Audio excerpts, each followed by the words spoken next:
Bismillahirrahmanirrahim. Assalamualaikum warahmatullahi wabarakatuh. Perkenalkan, nama saya Zakila dengan NIM 22660068 dari Fakultas Teknik, Program Studi Teknik Pertambangan.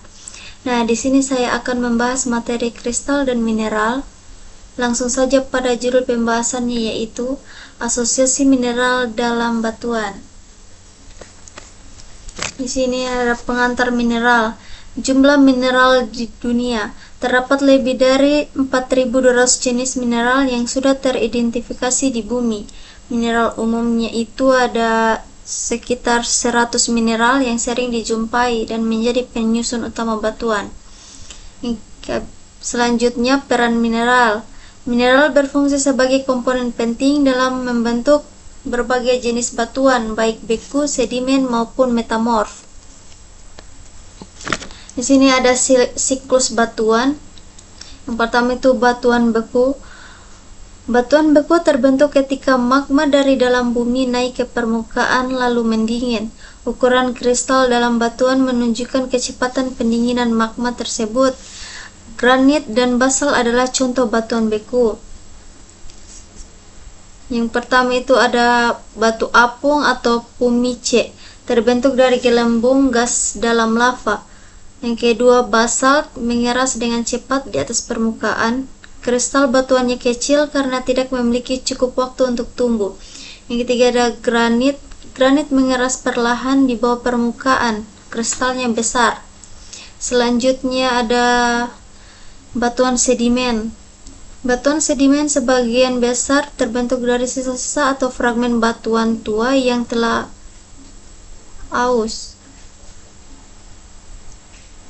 Fragmen ini terbawa oleh sungai menuju laut. Fragmen menumpuk di dekat pantai, membentuk batu pasir atau sandstone lebih jauh ke laut.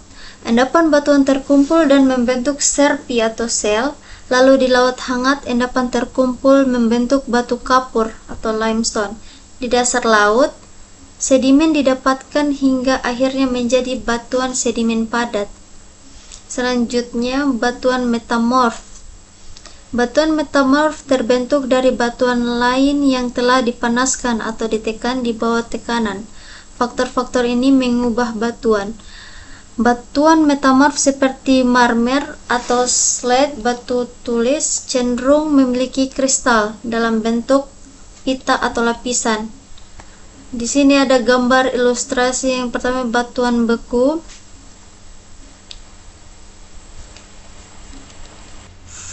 Di sini gambar 1 menjelaskan yang pertama itu batu apung terbentuk ketika gas menggelembung keluar dari lava menghasilkan batu berpori.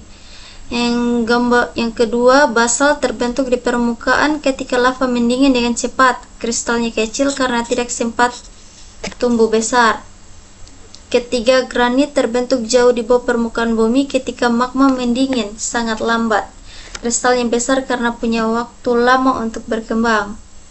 Yang gambar kedua atau gambar di tengah itu, yang pertama itu lumpur mengendap di dasar laut atau danau, lalu mengeras menjadi sel batu serpi.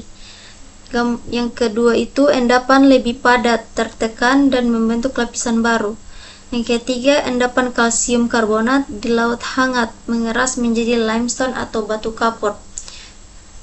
Terus yang gambar ketiga itu magma memanas batu kapur limestone dari bawah tanah. Napas dan tekanan mengubah limestone menjadi marble atau batu marmer. Yang ketiga, proses erosi dan pelapukan akhirnya memperlihatkan marmer di permukaan bumi.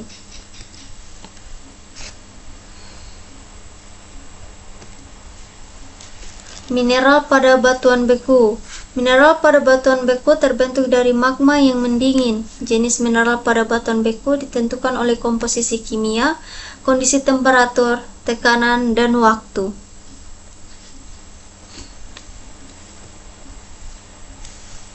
Selanjutnya, ada 7 mineral yang terjadi dalam batuan beku, yaitu kuarsa, feldspar, feldspatoid, pyroxene, hornblende, biotit, dan olivine. Berdasarkan mineral penyusunnya, batuan beku dapat dibedakan menjadi 4, yaitu yang pertama kelompok granit, riolit berasal dari magma asam, terutama tersusun oleh mineral kuarsa, orthoklas, plagioklas, Na. Kadang terdapat hornblende, biotit, muskovit dalam jumlah kecil. 2. Kelompok diorit, itu andesit, berasal dari magma yang bersifat intermediate, terutama tersusun atas mineral-mineral plagioklas, hornblende, piroksen, dan kuarsa. Biotit dan orthoklas dijumpai dalam jumlah kecil. Yang ketiga itu kelompok gabbro, itu basalt, tersusun dari magma asal yang bersifat basa dan terdiri dari mineral-mineral olivin, plagioklas, Ca, piroksen, dan hornblende. 4. Kelompok ultrabasa, yaitu terutama tersusun oleh olivin dan piroksen, plagioklas, Ca dijumpai dalam jumlah yang sangat kecil.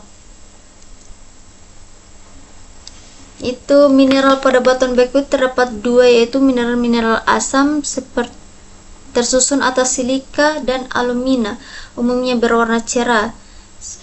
Itu kuarsa berwarna kadang-kadang putih susu atau kelabu, feldspar orthoklas putih kemerahan atau merah jambu, feldspar plagioklas abu-abu putih susu menunjukkan gejala striasi.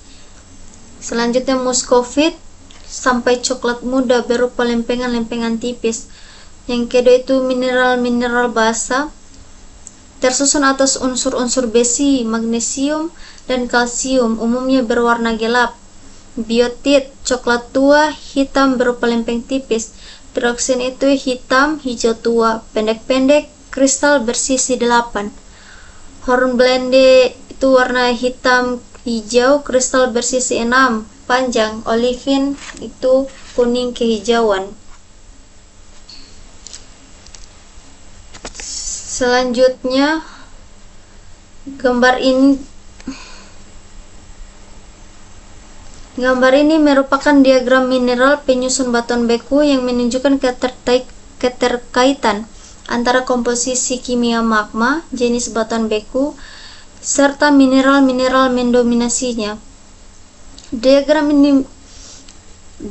ini terbagi menjadi 4 kelompok utama berdasarkan komposisi silika, SiO2, dan kandungan unsur lainnya, yaitu yang pertama itu ada felsik, granitik, dicirikan oleh kandungan silika tinggi, lebih dari 65%, dan membentuk pada suhu rendah sekitar 700 derajat Celcius. Batuan yang dihasilkan antara lain granit intrusif dan riolit ekstrusif. Mineral utama penyusunnya adalah kuarsa atau SiO2, feldspar kalium, K-feldspar, plagioklas natrium, serta mineral mika seperti biotit dan muskovit. Warna batuannya umumnya cerah atau putih, abu-abu terang, dan merah muda. Yang kedua itu ada intermediate atau andesit, memiliki kandungan silika menengah 55-65% dan terbentuk pada suhu menengah. Batuan yang dihasilkan adalah diorit intrusif dan andesit ekstrusif. Mineral dominan berupa plagioklas feldspar lebih kaya natrium dibanding kalsium, serta mineral mafik seperti amfibol dan sedikit biotit, warnanya biasanya abu-abu. Yang ketiga itu ada mafik atau basalt, mengandung silika lebih rendah antara 45-55% dengan suhu kristalisasi tinggi mendekati 1200 derajat Celcius. Batuan yang terbentuk adalah gabbro intrusif dan basalt ekstrusif. Mineral penyusun didominasi oleh plagioklas, feldspar, kalsium, piroksen, serta sedikit olivin dan ambifol. Batuan ini berwarna gelap atau hitam kehijauan. Yang keempat ada ultramafik, periodit, komatit. Kandungan silika sangat rendah, kurang dari 45%, dan terbentuk pada suhu tertinggi sekitar 1200 derajat Celcius. Batuan ini contohnya perioditit dan komatit. Mineral utama penyusunnya hampir seluruhnya berupa olivin dan piroksen, sehingga kaya akan unsur besi atau Fe dan magnesium atau Mg. Warna batuannya sangat gelap, bahkan kehijauan. Selain pembagian komposisi batuan, diagram ini juga memperlihatkan kecenderungan kristalisasi mineral seiring penurunan suhu magma. Kuarsa, feldspar kalium, dan muxovit hanya muncul pada batuan felsik dengan kandungan silika tinggi. Plagioklas feldspar memiliki rentang luas, dimulai dari plagioklas kaya natrium atau sodium rich pada batuan felsik hingga plagioklas kaya kalsium, calcium rich pada batuan mafic. Biotit dan amfibol lebih dominan di batuan intermediate. Pyroxene dan olivin hanya dominan pada batuan mafic dan ultramafic dengan kandungan silika rendah, tetapi kaya akan Fe, Mg, dan Ca. Jika dikaitkan dengan seri reaksi Bowen, diagram ini sebenarnya menggambarkan hasil akhir dari proses kristalisasi magma. Menurut seri reaksi Bowen, mineral olivin dan pyroxene terbentuk lebih awal pada suhu tinggi ultramafic atau mafic. Amfibol dan biotit terbentuk pada tahap menengah intermediate. Feldspar kalium, muscovit, dan kuarsa terbentuk paling akhir pada suhu rendah atau felsik. Artinya, jika jenis mineral yang muncul pada suatu batuan beku sangat dipengaruhi oleh tingkat perbandingan magma dan komposisi kimianya. Jadi secara detail, gambar ini menunjukkan bahwa semakin tinggi kandungan silika, batuan yang terbentuk semakin bersifat felsik, berwarna terang, dan terbentuk pada suhu rendah. Semakin rendah kandungan silika, batuan semakin mafic atau ultramafic, berwarna gelap, dengan mineral kaya akan Fe, Mg, dan Ca terbentuk pada suhu tinggi. Urutan mineral yang muncul sesuai dengan evolusi magma dari suhu tinggi hingga rendah sesuai konsep seri Bowen. Selanjutnya, mineral pada batuan beku.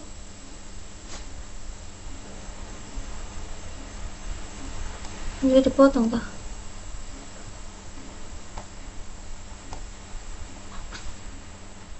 Selanjutnya, gambar ini merupakan klasifikasi batuan beku berdasarkan komposisi kimia, mineral penyusun, tekstur, dan warna batuan.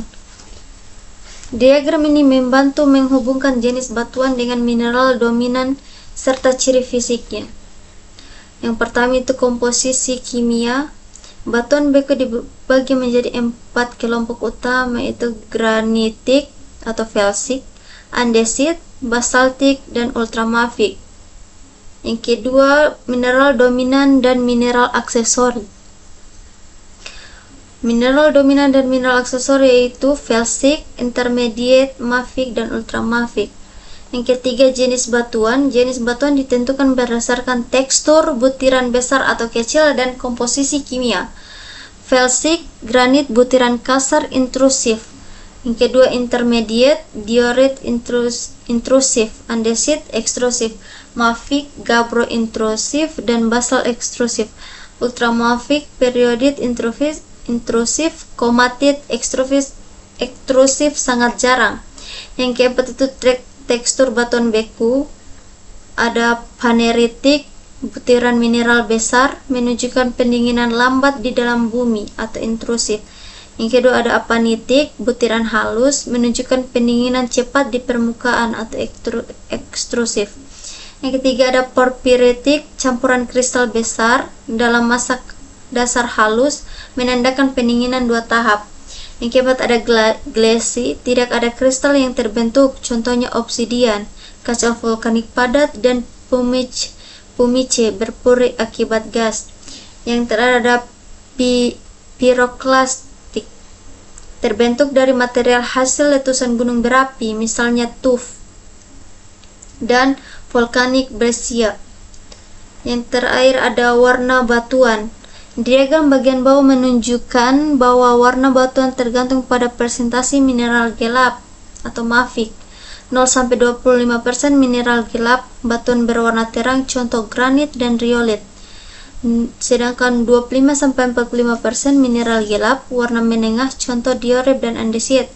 Yang 45-85% mineral gelap, warna gelap, contohnya gabbro dan basalt. Yang 85-100% mineral gelap, sangat gelap, hampir hitam kehijauan, contohnya perioditit dan komatit. Jadi gambar ini memperlihatkan hubungan antara komposisi magma, mineral penyusun, jenis batuan, dan intrusif vs ekstrusif, tekstur serta warna batuan beku. Dengan diagram ini kita bisa langsung mengidentifikasi apakah sebuah batuan termasuk granit, basalt, andesit, atau lainnya, hanya dengan melihat kandungan mineral, ukuran kristal, dan warnanya. Selanjutnya mungkin ini jenis batuan beku dan lingkungan pembentukannya. Diagram ini menunjukkan batuan beku berdasarkan lingkungan pembentukannya intrusif dan ekstrusif, tekstur serta ukuran kristal.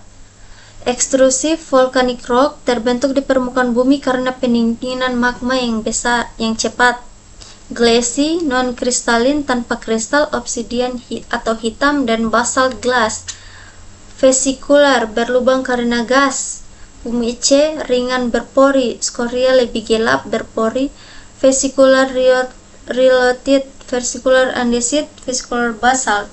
Fine granite, butiran halus, lebih kecil 1 mm, rhyolite, andesit, basalt. Yang kedua intrusif, terbentuk di dalam bumi dengan pendinginan lambat sehingga kristalnya besar, seperti quartz granite 1-10 mm. Very coarse granite lebih dari 10 mm. Pegmatite dunite. Di bagian tengah itu ada karakteristik batuan. Diagram menunjukkan tren perubahan sifat batuan dari felsic ke mafic. Warna felsic lebih terang, putih abu muda pink. Mafic lebih gelap, abu gelap hijau hitam. Densitasnya itu felsic lebih ringan, mafic lebih padat atau berat. Komposisi kimia, felsic kaya silika SiAi, mafic kaya besi Fe dan magnesium atau Mg. Bagian bawah itu ada komposisi mineralnya, mineral utama penyusun batuan beku serta volume relatifnya. Yang pertama ada felsic, mungkin sama kayak yang di atas tadi. Jadi makna keseluruhan dari gambar tersebut, jenis batuan beku ditentukan oleh lingkungan terbentuknya, intrusif atau ekstrusif, komposisi mineral, dan tekstur ukuran kristalnya. Felsic, intermediate, mafic, ultramafic merupakan urutan evolusi magma dari kaya silika, ringan terang, hingga kaya besi magnesium, berat gelap. Perbedaan tekstur glassy, vesikular, fine quartz sangat dipengaruhi oleh kecepatan pendinginan magma. Pendinginan cepat menghasilkan kristal kecil, ekstrusif, sedangkan pendinginan lambat menghasilkan kristal besar atau intrusif. Jadi gambar ini menghubungkan hubungan antara tekstur mineral penyusun, komposisi kimia, warna, hingga jenis batuan dalam satu bagan. Mungkin sama seperti gambar di atas tadi, kurang lebihnya seperti itu.